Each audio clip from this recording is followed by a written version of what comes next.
Саламатсыздар ма? Менің каналыма қош келдіңіздер. Мен бүгін сіздерге осындай сүзбелі тәп-тәтті пирожки, печенье дайындайтын боламын творогтан. Осындай болып шығады. Оған керекті заттарым: жұмыртқам, сүзбем, қантым, еріген сармай, қаймақ, кішкене тұз. Мынау сүзбеге мен 2 қасықтай қант салып араластырып қойдым, кішкене песогының дәмі шыға берсін деп.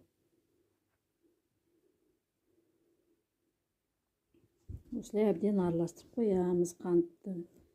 Сүзбені ұнымызға қантымызды саламыз.